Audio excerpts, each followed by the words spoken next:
Bueno, aquí estamos nuevamente en un nuevo programa del Rincón de la Ciencia y la Tecnología con mi colega y amigo Ricardo Tuane. Hoy día con un tema distinto, Ricardo. Claro, porque hemos estado en los últimos programas con médicos y hoy día traemos un gran personaje de nuestra nación. Él, Ricardo, tú lo conoces, lo hemos tenido en otros programas nosotros. Es el señor Kenneth Pugh Olavarría, porque así se pronuncia, ¿no es cierto? Muy bien, sí. Él es ingeniero naval y senador por la región de Valparaíso, periodo legislativo 2018-2026, Ricardo. Pero lo que nos convoca acá, aparte de presidir las comisiones de defensa nacional, es que desde el año pasado, Ricardo, él integra la Comisión Permanente de Desafíos del Futuro, Ciencia y Tecnología, sobre cooperación en materia de ciberseguridad y otros temas más que vamos a conversar con el senador, que tuvo la amabilidad de venir hoy día. Su agenda es bien complicada, así que se agradece, para que hablemos de estos temas de transformación digital, ¿no es cierto? Y estos desafíos de un plan de sociedad digitalizada. Es que es verdad, senador. Gusto de tenerlo aquí con nosotros, pues. Bueno, muchas gracias por la invitación. Extraordinario estar con dos médicos de esta envergadura, pero con un tema tan relevante que es nuestra nueva sociedad. La sociedad hoy es digital. De hecho, lo más probable es que ustedes hoy en la mañana se despertaron con la alarma del celular. Lo primero que hicieron fue ver los mensajes. Yo no sé cuántas horas estarán conectados al día, pero antes de ir a acostarse fueron a enchufar el celular. Y ese es un hábito que muchísima gente en Chile tiene. Estamos hablando, Chile es uno de los países que tiene la mayor conectividad a Internet de toda Latinoamérica, porque las tecnologías móviles permiten, con planes bastante accesibles, a muchísima gente. No todos, nos encantaría que todos estuvieran conectados. El desafío entonces es cómo hacer uso de este nuevo ciberespacio, un ciberespacio que es un ecosistema creado por el hombre, por la humanidad, que tiene menos de 30 años. O sea, si estamos aquí en 30 años, imagínense en 30 años más dónde vamos a estar. Entonces ahí vienen los problemas, lo que estamos viendo, la tecnología que avanza rápidamente. Un año atrás nos hablábamos de ChatGPT, GPT 3,5 o 4. Hoy la inteligencia artificial se ha tomado el tema. Hoy vemos situaciones que antes ni siquiera pensábamos que iban a ocurrir. Te pueden engañar con un video de alguien que puede ser un familiar que te está diciendo, y en realidad eso fue una inteligencia artificial generativa que generó una narración. Necesitamos nueva regulación, pero también una nueva institucionalidad. Estamos hablando entonces de construir otro Chile, una república digital, por la razón o la fuerza de los datos. O sea, Ricardo. Yo tengo un par de preguntas. Primero, los médicos de envergadura era por el tamaño, por sí. el tamaño. Sí. Está bien, sí. Me suponía muy que por ahí. Claro, le agradecemos al senador.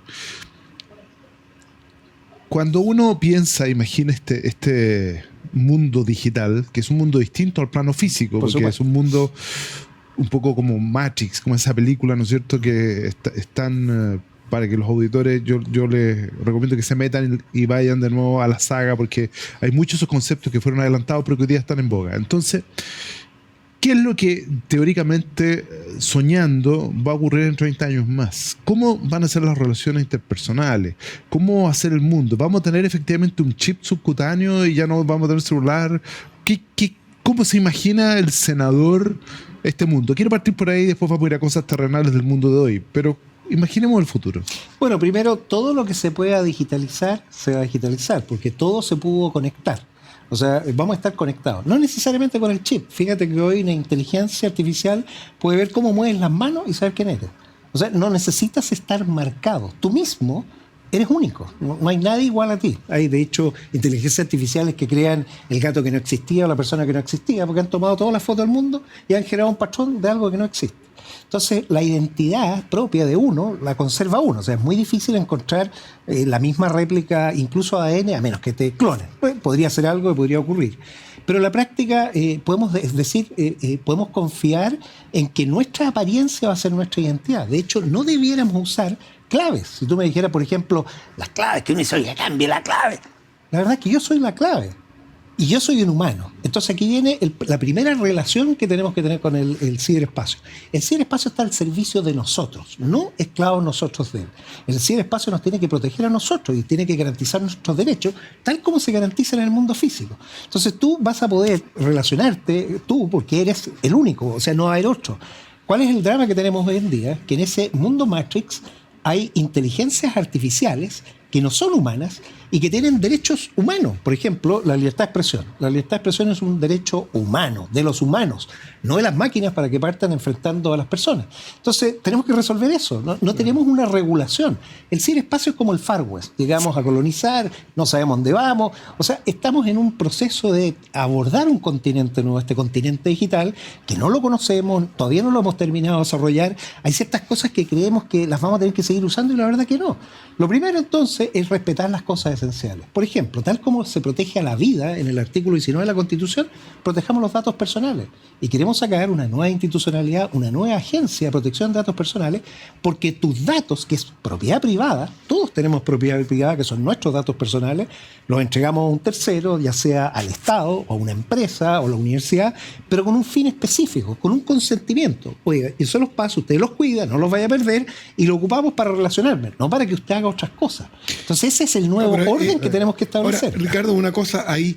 Claro, este plan de sociedad digitalizada, que creo que tiene un timing, hay un tiempo, el 2035, requiere una institución legal, ¿no es cierto? Y un marco legal de funcionamiento, porque, claro, uno dice, este mundo digital está al servicio de uno, pero de repente estas creaciones robóticas pueden independizarse y funcionar autónomamente. Entonces, ¿cómo regulamos eso? Porque de repente pueden tomar independencia y dejar de ser controlados por el ser humano. Y ahí hay un riesgo también, ¿no es cierto? ¿Cómo la creación uno logra controlarla? Yo te meto otro riesgo, mientras el senador estaba hablando que esto de tus datos, hoy día existe la tecnología de clonación, ¿no es cierto? Sí. Existe. Claro. Está CRISPR y es capaz de... Sí, absolutamente. O sea, hoy día, para la gente que nos escucha, cualquiera de nosotros potencialmente puede ser clonado. Bueno, y resulta que todos nosotros nos tomamos exámenes de distintas índoles donde pasamos material genético gratuita y libremente a un tercero. ¿Dónde está el marco regulatorio que prohíbe expresamente eso? Porque hoy día, como el doctor Mech o el senador Piuk son gente referente importante, y me gustaría clonarlo. Y van a tomarse a cualquier laboratorio un examen de sangre y resulta que detrás, y lo que estoy diciendo no es ciencia ficción porque ya han habido un par de casos de esta naturaleza en Europa, y resulta que uso ese material para clonar tejidos, para clonar órganos y potencialmente para clonar personas. O sea, yo creo que estamos tarde. Pero siempre hemos estado tarde. A ver, ¿sí o no? Un ejemplo legislativo real. Cuando inventan el primer automóvil, esto es una historia real, obviamente no habían signos, semáforos, no habían cinturones de seguridad, no había nada. Bueno, y salió una persona conduciendo en un auto y de repente otro que también, y en una esquina chocaron. No había signos, no había nada. El problema es que uno de los dos estaba bebido.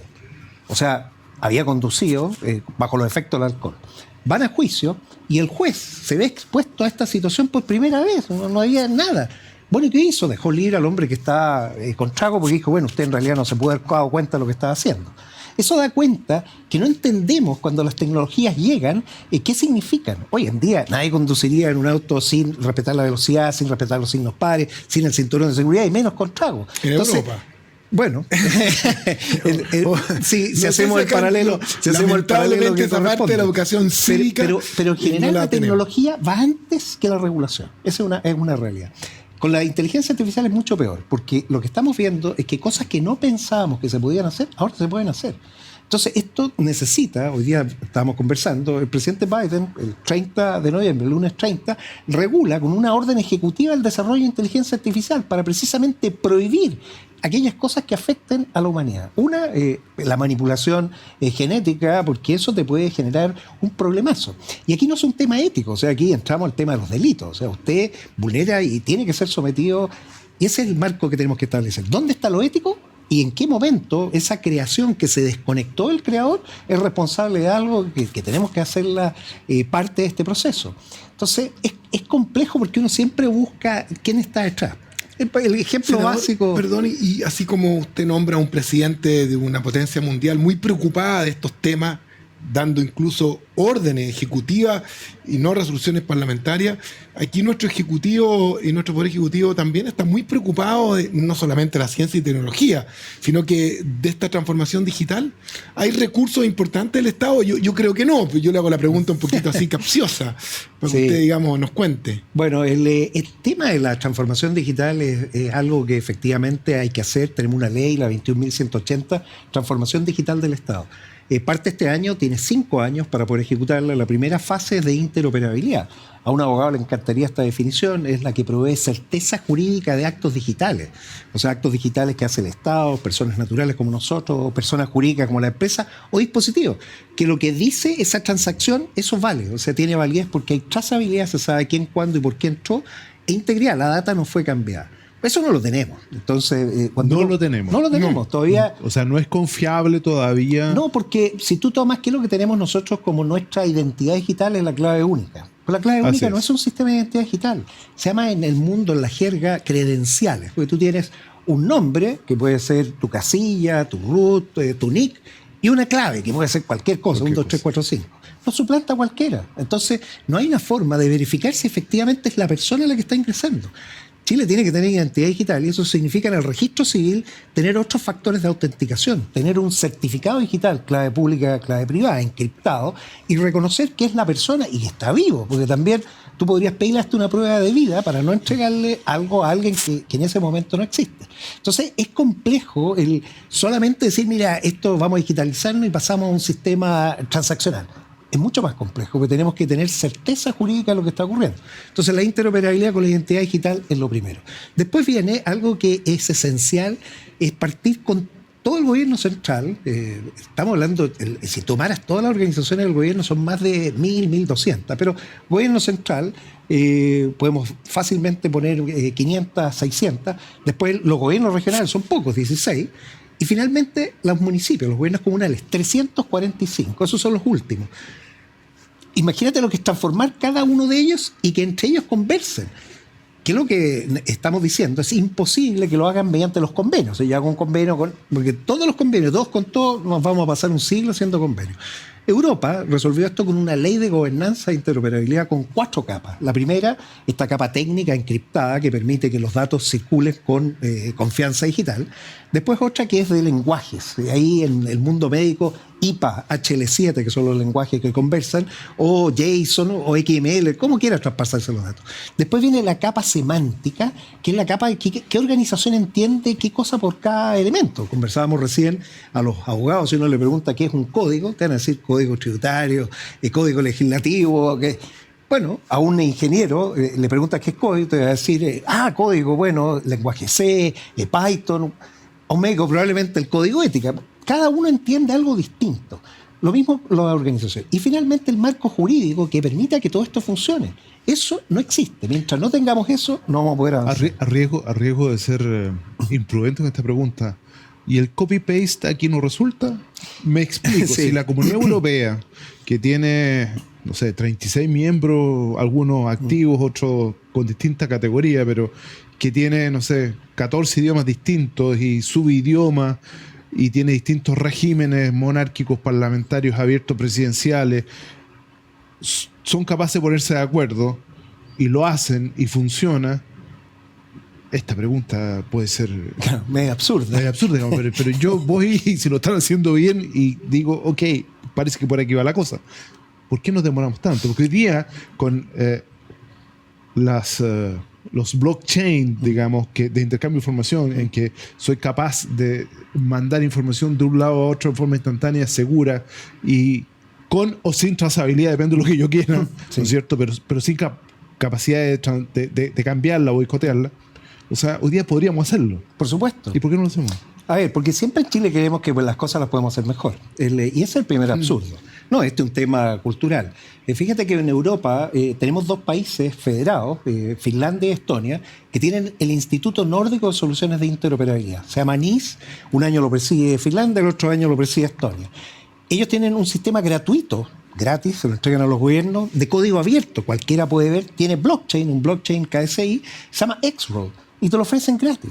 Bueno, nosotros ni siquiera hemos sido capaces de recibirlo. No, aquí lo podemos hacer mejor. Y lo hace la gente que está en el gobierno codificando. Entonces uno dice, a ver, un gobierno debiera preocuparse de gobernar, debiera ser capaz de tener política, debiera instalar sistemas que funcionen a nuestros lados. Bueno, ahí viene una oportunidad. ¿Cuál es la oportunidad? Ya tomamos un acuerdo político precisamente en el camino de aquellas áreas tecnológicas nuevas, tomar el modelo europeo.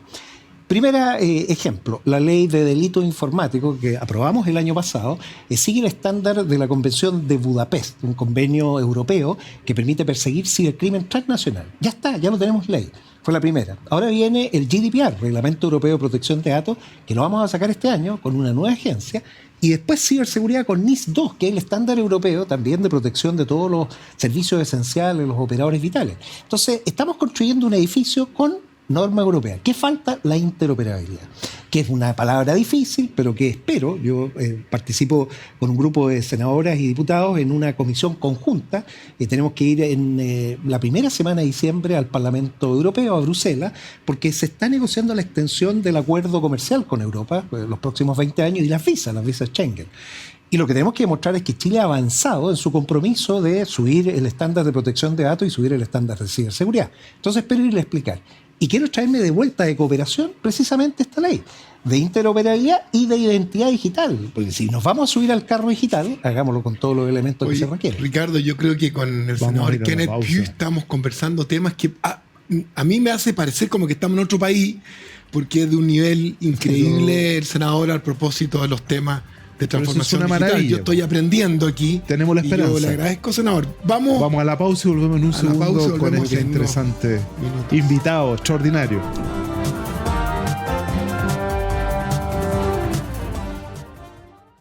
Agricultura TV.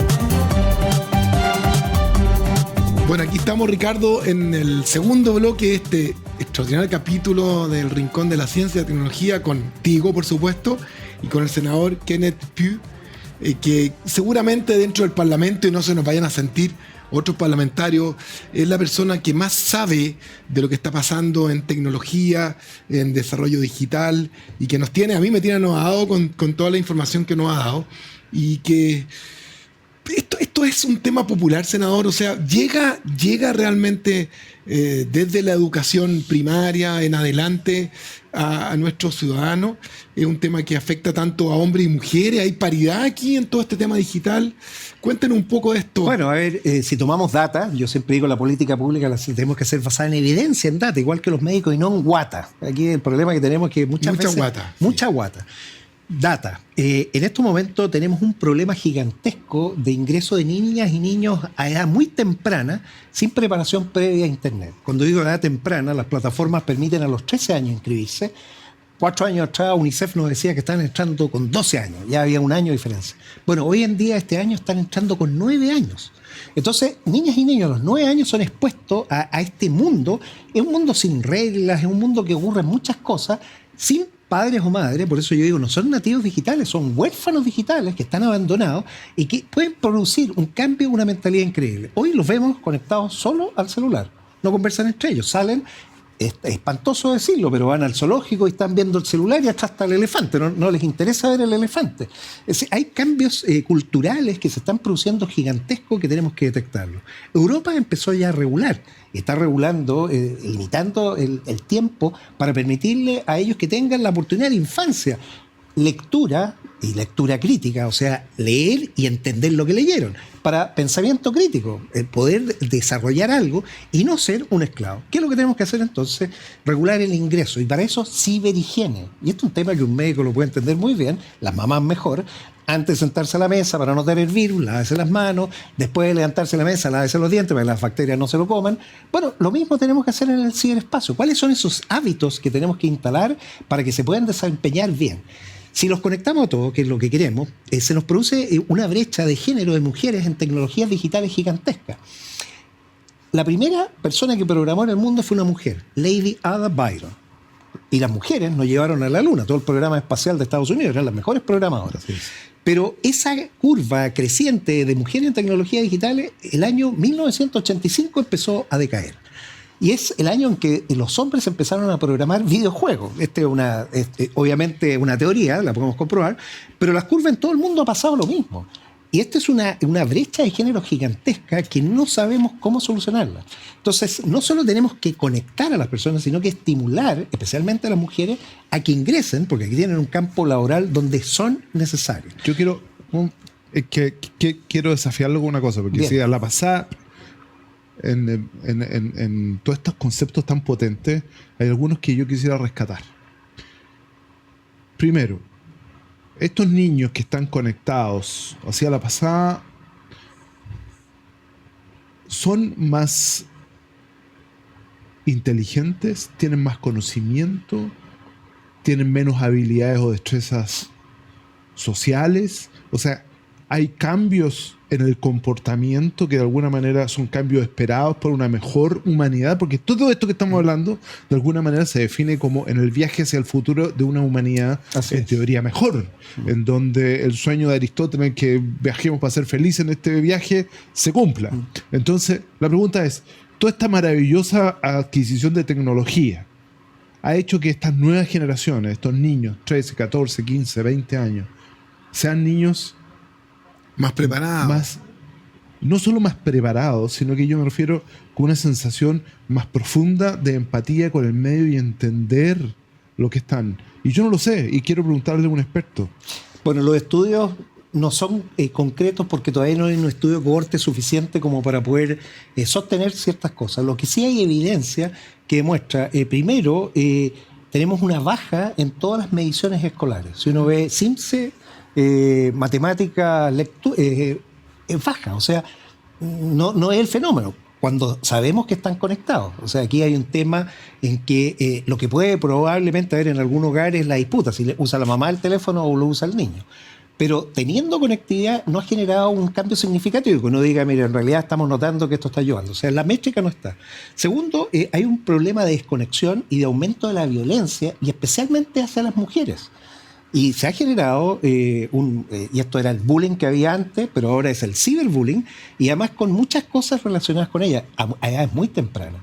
Eso también ha generado otros problemas. O sea, se ha instalado una incertidumbre que en Europa los llevó a algo preventivo. O sea, diciendo, oye, a ver, esperemos un poco. ¿En qué momento, cuál es la edad adecuada para conectar? ¿Con cuántos megabits más o menos? Porque si no, terminamos en que todo el tiempo está en ocio y está en redes sociales, TikTok, Instagram y otros, en donde un algoritmo se encarga de formatear el disco duro de la persona. Entonces entramos en un proceso que no lo conocemos. Y esa es la realidad. O sea, transitamos muy rápido los primeros 30 años, pero ahora estamos viendo que vamos en un camino que no tiene signos de máxima velocidad, que no tiene el signo de la curva, todavía no tenemos los cinturones de seguridad ni los airbags. Entonces no estamos haciendo como sociedad lo que corresponde. Con Micho nosotros nos miramos porque en realidad esto es una cuestión que yo creo que les pasa a todos los que nos están escuchando en la casa. Genera tantas interrogantes, tantas incertezas, y el resultado puede ser tan disímil, porque en realidad si de alguna forma manejamos bien esta combinación entre tecnología, ser humano, inteligencia artificial y disponibilidad de información masiva, como no existió nunca en la historia de la humanidad. Antes el conocimiento estaba reducido o a los sacerdotes o a los que podían. Hoy día no. Hoy día todos podemos acceder a todo el conocimiento prácticamente que la humanidad ha acumulado. Entonces, pero esto genera también incertezas, porque si esto de alguna forma como humanidad no lo encauzamos adecuadamente y no lo vamos temporizando en términos de dar paso a paso, el resultado puede ser un desastre. Así es. Claro, Un desastre. Y el problema, senador Ricardo, es que, claro, uno tiene algunos, así como máximas, dentro del grupo familiar o de amistades donde uno se desenvuelve, en donde cree y valoriza la lectura como algo muy importante, que es lo que usted decía, crea opinión, solo la lectura y el pensamiento crítico. Y claro, y uno ve en nuestros grupos familiares y amistades a los menores que no leen nada o leen muy poco, y ni siquiera en los readers, en los libros electrónicos. No hay lectura, muy poca lectura, solo la mínima exigida en las instituciones educacionales. Entonces ahí tenemos un punto re complicado. Como usted dice, están siempre conectados, sí, con la tecnología, pero el TikTok, el Reel, el Instagram, conectados con los amigos, conversando a través de videollamadas. Entonces, claro, es preocupante, ¿eh? Porque además uno lo ve, por lo menos, con preocupación en la juventud con la cual uno se interrelaciona, mis alumnos, en donde los veo un poquito más desmotivados, un poquito menos, con menos interés, quizás un poquito más dispersos, y uno dice, bueno, ¿qué culpa tendrá de todo esto el mundo en que vivimos o la tecnología en exceso que usan a través de estos dispositivos? Claro, eso no hay evidencia, pero la guata, como dice usted, hace pensar que no ha aportado mucho en nuestra juventud el uso de estos dispositivos y estas tecnologías. Puede convertirse en un problema si no lo comprendemos. Si uno tuviera que tomar la plasticidad del cerebro, los primeros 6 años de vida son fundamentales. Así es. Y eso requiere de un trabajo que es mucho de apoyo de encima. Pero de los 6 a los 12 es donde se produce la ventana para todas las habilidades que vienen después. Los idiomas, las destrezas. A los 12 debería existir la madurez digital. Estoy hablando de la madurez digital porque ya son capaces de, por ejemplo, entender qué es un fake news. Sí, un fake news. Discernir, porque ese es el discernimiento. Le permite a una persona, porque esto que ya está instalado, que en las redes se amplifica, si uno pudiera saber, mira, esta fuente es confiable, o sea, siempre esta persona o este medio me da información de verdad. Pero puede que ese medio lo engañen, entonces tengo que verlo, después verificar la información. Primero la fuente, y después con otros medios digo, la misma información. Y después se tiene que hacer la tercera pregunta, ¿vale la pena que redistribuya esto? O sea, si las personas son capaces a los 12 años de entender eso, créeme que el mundo sería un mundo mucho más seguro. Y eso es una regla simple y sencilla, que tú dices, mira, yo ya soy responsable, puedo discernir, entiendo que esto que me están diciendo, esto otro, ya, entonces voy a hacer. Las mamás y los papás nos enseñaban de niños que teníamos que, antes de salir de la casa, cerrar la ventana, cerrar la puerta, no hablar con extraños en el jardín y si encuentro un dulce, no metérmelo a la boca.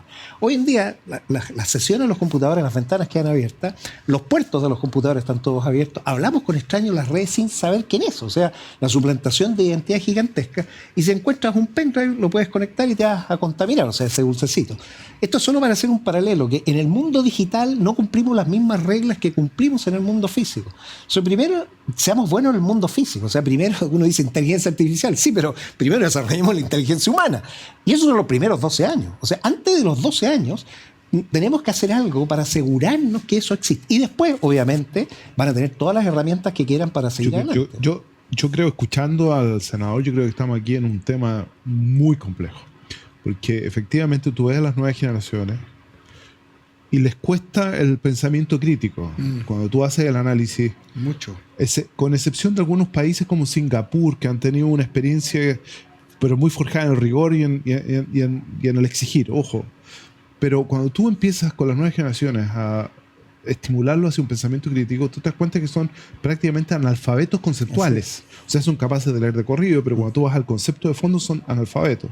Y eso es una cosa muy compleja, porque significa que ellos están muy abiertos a recibir todo tipo de información y concluir que esa información es absolutamente verdadera y cierta. Bueno, ese es el primer problema. Y por lo tanto, podemos tener hoy día una gran masa, millones de ciudadanos del mundo, que consumen basura digital construida precisamente para transformar su mente y para dirigirlos hacia el consumo o hacia determinadas situaciones. Entonces, si nosotros no, de alguna forma, ponemos este tema sobre la mesa, te vas a encontrar en 20 años más con gente dirigiendo que es absolutamente ignorante en todas las materias y que cree verdades que no son ciertas. Bueno, Estamos en un problema. esa es la realidad y ese es el problema que enfrentamos. Y lo que estamos viendo es la punta del iceberg, o sea, no vemos el problema completo. Pero sí tenemos que estar de acuerdo en que esto está digitalizando, nos guste o no nos guste. Sí, Por lo claro. tanto, tenemos que asegurar que todas las personas queden conectadas. Y esto es Internet como un servicio público, garantizarle a todos la igualdad de oportunidades. De ahí la vulnerabilidad digital la hemos definido en los estudios que hemos hecho en 4 áreas. La primera, la urbanización digital. Y esto es llegar con señal a todos lados, ya sea con cable de fibra óptica, para muchos se están conectando, incluso los proyectos de viviendas sociales vienen con cable de fibra óptica, porque es la más barata que pueden acceder. Después la inalámbrica, estupendo, incluso 5G. Y si no llega la satelital, o sea, todo Chile conectado. La segunda es la inclusión digital, porque existiendo la señal, si una persona no tiene porque no tiene los recursos, porque no tiene el dispositivo, porque, bueno, hay que buscar la forma para subsidiarlo o hacerlo, subirlo arriba. ¿Para qué? Para la igualdad de oportunidades. O sea, existiendo la disponibilidad de tener esta autopista, usar la autopista. Lo único que vamos a diferenciar es la velocidad. Por ejemplo, un programa social puede tener los megabits necesarios para que tú puedas navegar y tener las comunicaciones, pero obviamente no vas a poder ver Netflix en 4K. Bueno, ahí hay una diferencia, pero no quedas afuera. Excluido. La tercera, que es fundamental, que más allá de la alfabetización digital, es la educación digital. Saquémosle provecho a lo que tenemos. Si se pueden hacer educación a distancia con el mejor profesor del mundo, telemedicina, o sea, cosas increíbles con toda la asistencia. Y finalmente, para no arriesgar a la persona, la ciberseguridad, que tiene que partir con ciberhigiene a temprana. Pues si no, te pasan todo esto maravilloso y al final terminas destrozado, tu reputación, te roban el dinero. O sea, todo esto es muy bueno en la medida que avancemos por el otro lado. O sea, si generamos ese nuevo ambiente, la cancha va a estar bien rayada, vamos a tener oportunidades y lo que tenemos que hacer es siempre entender que nosotros los legisladores tenemos que preocuparnos de proteger a las personas. ¿Dónde estén? En el mundo físico, en el mundo virtual, de la misma manera. Por eso no podemos aceptar que alguien adopte estos extraños alias o nick sin saber quién es. En el mundo físico podemos tener un seudónimo literario, podemos tener nuestro nombre artístico, está perfecto, pero yo siempre sé quién es la persona. Bueno, lo mismo tiene que pasar al otro lado. Tú puedes adoptar la forma que quieras, pero siempre yo tengo que saber quién es el humano que está detrás. Porque si no, se sustituye por alguien que no es humano. Y ahí es donde entramos en este mundo muy Matrix, de decir, bueno, a ver, ¿quién es quién? Pues si no lo hacemos, finalmente podemos terminar haciendo cosas que no queríamos los humanos, orientados por las máquinas. El problema cuando yo escucho al senador, que estamos en un edificio bastante ambicioso ya, en piso 10, 2, 11, 12 para arriba, y nuestra base, sin querer hacer ninguna cuña política ni contingente, escuchamos que desde hace 50 días en algunos establecimientos del país no hay educación primaria. Entonces tú decís, bueno, claro, estamos construyendo por ahí arriba, ¿y qué pasa en la base? Porque si esa base no existe, ¿cómo pretendemos hacer educación digital o transformación digital? Es complejo, ¿eh? Bueno, es como construir un barco navegando. O sea, no podemos dejar de hacer lo que hay que hacer, reparar esas aulas para que los alumnos puedan volver, porque es lo que los profesores están pidiendo, y es una tarea urgente, e incluso el mundo privado ha aportado. O sea, esto es bien extraño lo que va ocurriendo, pero bueno, solucionemos los problemas. Pero tampoco podemos dejar de darles las oportunidades para que puedan tener los medios. Fíjate que la comuna más austral de Chile es Puerto Williams, está en el canal Beagle. Y Puerto Williams llega el cable de fibra óptica Magallanes, conecta y esa comuna está totalmente digitalizada. O sea, esos niños que estudian están con un Fab Lab con recursos que puso la Católica y el MIT, desarrollando lo mismo que está un niño en Boston, por ejemplo. Bueno, de eso es lo que queremos, darles esas oportunidades y obviamente tenemos que hacerlo con los que hoy están en el Ministerio de Educación y en los colegios. Pero veamos los buenos ejemplos. O sea, ese ejemplo que no queremos, bueno, sustituyámoslo por otro que es mucho mejor. Mire, yo estoy feliz con esta conversación y quisiera que fuera casi eterna, pero necesitamos ir a la segunda pausa. Vamos. Senador, volvemos en un segundito.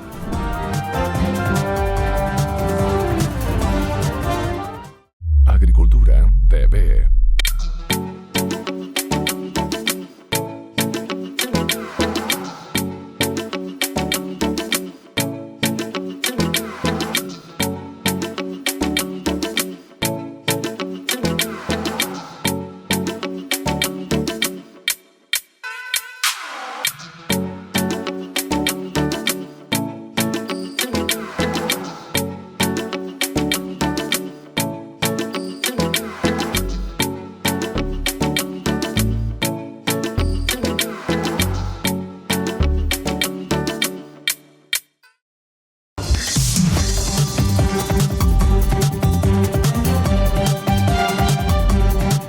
Bueno, ya estamos de vuelta aquí con el senador Kenneth Pugh. Así es. Experto en temas, como ustedes han visto, no experto. Wow, estamos muy sorprendidos aquí con Michelle y muy contentos de haberlo invitado. Y además muy esperanzados de saber que se están haciendo cosas interesantes en este mundo de contraste, en que nos falta probablemente mucho en unas áreas, pero bueno, hay que seguir empujando. Yo tengo un par de preguntas, un poco probablemente desde la inocencia, digamos, pero quisiera entenderla. Primero, la web oscura, la dark web o deep web, como queramos llamarla, pero esa subterránea, ¿no es cierto?, en que ocurren cosas. En Chile, ¿qué pasa en Chile? Y me explico para la gente. Si usted quiere transar armas, quiere transar pornografía dura, drogas, incluso puede hacerlo a través de comunicarse a través de los juegos, ni siquiera a través de las otras aplicaciones, sino que a través de juegos, digamos. Así las células terroristas, así lo hacen en el Oriente Lejano, etcétera. Entonces, ¿qué está pasando con eso en Chile? ¿Existe? ¿Tenemos acceso? ¿Hay algunas luces al respecto? Bueno, hay dos fenómenos que es bueno entenderlo. Uno, esta deep web o dark web que no se conoce es gigantesca. O sea, es mucho más grande toda la Internet que conocemos. Es un primer dato concreto. ¿Cómo se accede? Curiosamente, a través de un programa que desarrolló la Armada de Estados Unidos. El programa se llamaba The Onion Router, o sea, el router de cebolla. Acrónimo TOR. Entonces, todos aquellos que ingresan con Tor van a poder entrar a este mundo oculto donde están todas estas cosas. O sea, hay de todo. La verdad es que uno puede encontrar cualquier cosa, pero es el mundo real. O sea, ese es como ir a la feria, si no es el supermercado, ordenadito, todo bien. Y se va a encontrar con cosas increíbles. No hay reglas y ahí ocurren cualquier cosa. El mayor problema no es ese. El mayor problema es que los criptoactivos, las criptomonedas que han sido usadas de manera... yo diría impropia en el sentido de financiar ilícitos, es el mecanismo de pago interno. Y eso impide saber quién está detrás de las operaciones. Entonces tenemos el mundo ideal para la delincuencia, el crimen organizado, pues son capaces de organizarse en estos lugares en donde nadie los va a encontrar, a menos que tengamos la capacidad para poder penetrar con agentes encubiertos, agentes secretos, que eso también algunos estados tienen, y poder ver qué están ocurriendo con los movimientos de dinero. Curiosamente, nosotros nos preocupamos de la UAF, la Unidad de Análisis Financiero, la cuenta corriente. Oye, sí, por ahí no se van los delitos. Los delitos están en criptoactivos, están en las mafias de diferentes países en que están moviendo, y ahí no sabemos nada. Entonces, hay efectivamente un área muy negra, muy oscura, que ha permitido que este delito sea incluso más grande que los delitos físicos. O sea, el narcotráfico tiene mucho riesgo, la inversión es cara. Bueno, el ciberdelito, todo lo que ocurre, la inversión inicial es baja, el riesgo es bajo, la rentabilidad altísima. Entonces está ocurriendo mucho y por eso nos vemos atacados, vemos secuestros, ransomware, estos que toman el control de las empresas, o vemos filtración de identidad. Los registros médicos, por ejemplo, son los más apetecidos. Hay todo un sistema transaccional. ¿Cómo se combate? Yo diría que tenemos que tener un acuerdo mundial, porque finalmente no queremos que ciertas cosas ocurran. Un ejemplo, en los años 70, 80, ustedes se van a acordar porque tienen las canas de esos años, uno podía tomar un avión y podía terminar en un país extraño, Libia, Cuba, secuestraban el avión. Así es. Pero era algo que ocurría, o sea, probablemente la juventud no diga, bueno, ¿qué hicieron los gobiernos y las empresas, las aerolíneas y todo? Subieron los niveles de seguridad. Subieron los niveles de seguridad y hoy en día, porque bueno, es que hay que entrar desnudo, o sea, uno tiene que pasar por controles estrictos y todo, y hoy no se secuestran aeronaves. Entonces, esto significa que tenemos que tener acuerdos mundiales para sacar y erradicar ciertos grupos que están destruyendo la sociedad y ponen en riesgo la democracia. Tengámoslo muy claro, porque estos actores empiezan a tener un poder y una concentración de fuerza y de dinero que pueden enfrentar a cualquier Estado. Entonces, hay mucho poder que se entrega sin ningún control. Naciones Unidas está viendo la forma, hay varias ideas o estrategias para poder regular esto, porque por lo pronto los que están ganando son los que no cumplen las reglas. O sea, el delincuente, el criminal, las bandas organizadas, el terrorismo, esos son los que están usando. Y el mundo organizado está siguiendo la regla, cumpliendo, haciendo todo lo posible. Entonces, ¿cómo lo vamos a hacer con estos que están cumpliendo y que nos demoramos además en hacer, con estos otros que no tienen ninguna regla, nada, y están usando todo para avanzar? O sea, hay una simetría muy grande que hay que solucionar. Oiga, senador, y a propósito del robo de información y el tráfico de información negra en la web, pero algo más práctico. Ayer, no sé si ayer o o el fin de semana veía un reportaje en la televisión a propósito del incremento en el robo de celulares en nuestro país, que ya es una cuestión que está desatada. En otros países vecinos entiendo que el castigo y las penas son altas para el robo de un celular, Sí. que tiene tanta información. ¿Y aquí en Chile hay impunidad o hay algo claro al respecto? ¿Se castiga seriamente al robo de un celular? Es Bueno, una pregunta, mira, es una pregunta es que tenemos impunidad en Sí. todo, digamos. ¿Qué hay en este tema? Bueno, Chile tiene situaciones bien particulares. Tú te puedes robar un terreno, usurpación, y tener una pena menor que robar el celular. O sea, y el celular casi no es ninguna, porque es prácticamente algo mínimo. Creo que en Perú son 20 años. Son 30 años. 30 eso fue años. Claro, 30 años. Y aquí- pero obviamente son regulaciones que hay que ver primero a quién van a condenar y quién va a cumplir la pena. Yo siempre digo, esperemos a ver qué es lo que pasa. Pues algunas veces hay mucho populismo legislativo, sacar legislaciones que son increíbles, que no cambian. Lo que nosotros tenemos que tener un sistema distinto. Los celulares tienen algo que es básico para identificarlo, su código, el email, que es un código de 15 caracteres, 15 números, que lo identifican a su número serie. Y sabemos, porque cuando el equipo se comunica con la torre, parte sabiendo dónde está. O sea, en la práctica, controlando solamente los emails de los equipos que llegan en Chile, uno sabe... En la educación al respecto, Bueno. ¿quién tiene su email guardado? Yo lo tengo.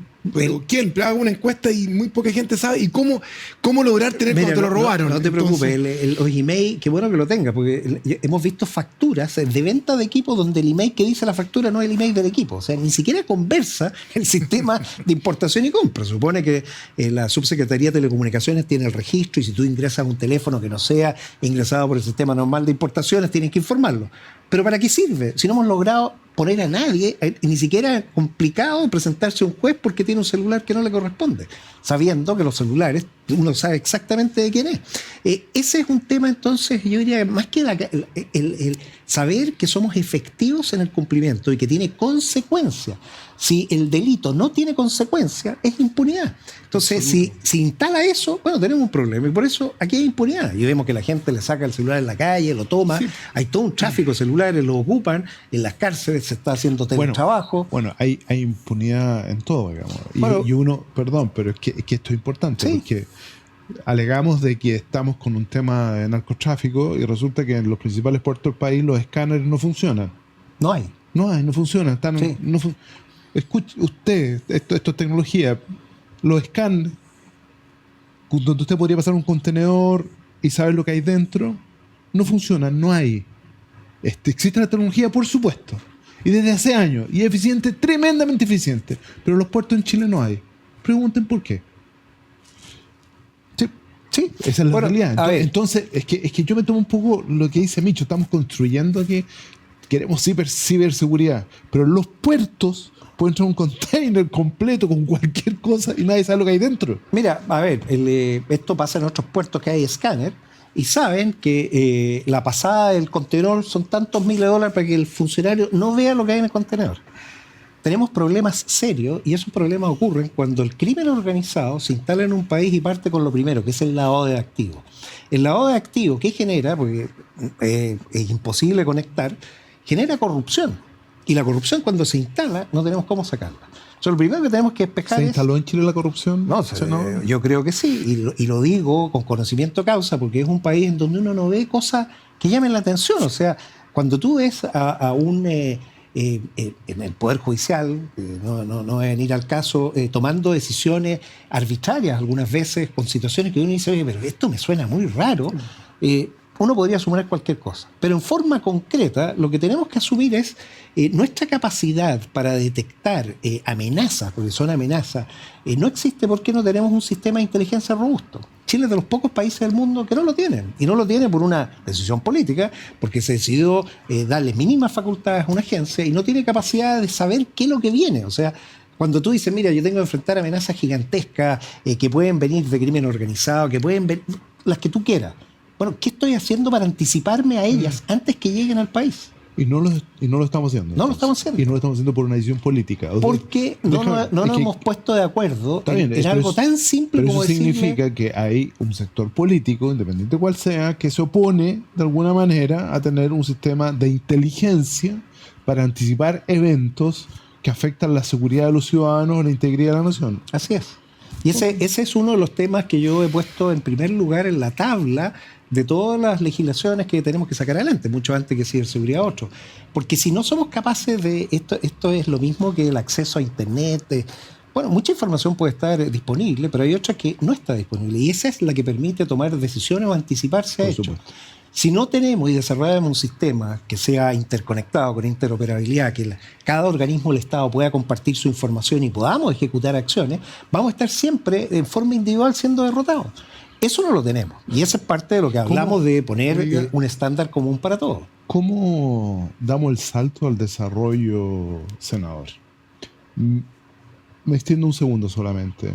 Porque cuando yo veo que de alguna forma tenemos este mundo dicotómico en donde hay gente tan preparada que está hablando de lo que debería hacer Europa y que nosotros deberíamos de alguna forma replicar, pero por otra parte veo que no tenemos escáner en los puertos, o veo que en Atacama los niños no pueden ir al colegio, no pueden porque las salas de clases simplemente son un asco y no tenemos una política pública acorde para eso. Entonces, ¿cómo realmente empujamos a Chile hacia este mundo del futuro?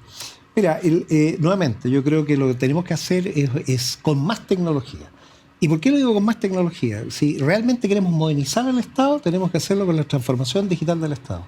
Muchas de las cosas que están ocurriendo ahora es porque tenemos una cantidad de trámites para comprar, para esto, para lo otro. O sea, le ponemos tanta burocracia de física, de papel, de desconfianza, que no somos capaces de ejecutar ni siquiera el presupuesto que tenemos para el año. O sea, cuando uno ve, mira, aquí no es problema que no tengamos recursos, los recursos están, no somos capaces de ejecutarlo porque tenemos una cantidad de permisología asociada gigantesca. Si logramos sacar esa grasa, vas a poder actuar más rápido, porque uno dijera, mira, no podemos reparar los colegios porque no hay dinero. No, los dineros están. Lo que pasa es que poner en movimiento toda esta maquinaria para que eso funcione, tenemos todos estos días que ellos han estado así. Los dineros para comprar un escáner están, no es problema. O sea, pero nuevamente, nuestro aparato ha crecido y se ha bloqueado tanto. ¿Cuánto tiempo demora una planta desaladora para una región, por ejemplo, Coquimbo, que necesita el agua? 11 años. O sea, si tenemos que esperar eso, estamos con problemas. Patético, Entonces, lo primero es entender que nuestro problema está en la capacidad de gobernar, de un gobierno, y cuando digo gobierno no es un tema político de un partido puntual, es un tema de Estado para quien esté a cargo de la responsabilidad tenga un sistema ágil en que se puedan solucionar los problemas de las personas dentro del plazo que está previsto. Si no lo hacemos usando la tecnología es imposible. Y ojalá incluso con apoyo de inteligencia artificial. Entonces, el problema es grande, tenemos buena solución, lo que tenemos que hacer es el acuerdo para avanzar de mejor forma. Tú hablabas de la necesidad de presupuesto.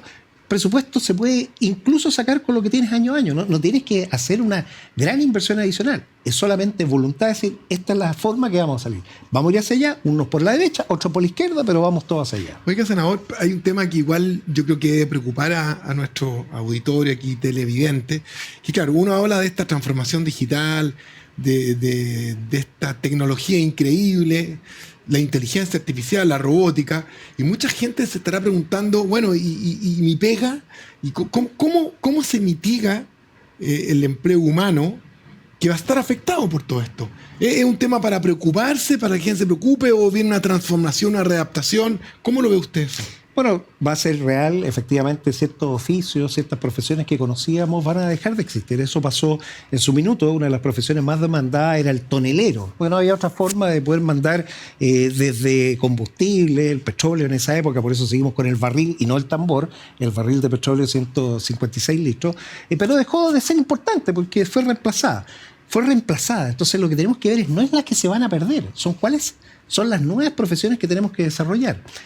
Me tocó ver en 2 años consecutivos en Madrid una experiencia que lleva adelante una escuela que se llama la Escuela 42, una idea francesa, en donde ponen a alumnos a estudiar una profesión distinta. O sea, habían actriz de Netflix, arquitectos, de diferentes profesiones, o incluso gente que venía saliendo del colegio que quería tomar una habilidad. Y les enseñaban competencias digitales, básicamente aprender a programar, ser muy buenos programadores y ser los mejores. Sin profesores, sin nada, o sea, usando los medios, son los más demandados hoy en día. ¿Y ellos por qué? La actriz de Netflix me dijo, mira, yo sé que me voy a quedar en un minuto sin ninguna posibilidad, no es porque se transforme, es porque se acaba mi periodo de actriz, entonces quiero tener otra oportunidad. Bueno, esto ofrece las tecnologías, otra oportunidad. Hay una cantidad de nuevos empleos que se van a abrir gigantescos, o sea, todo lo nuevo que está apareciendo demanda de nuevas profesiones.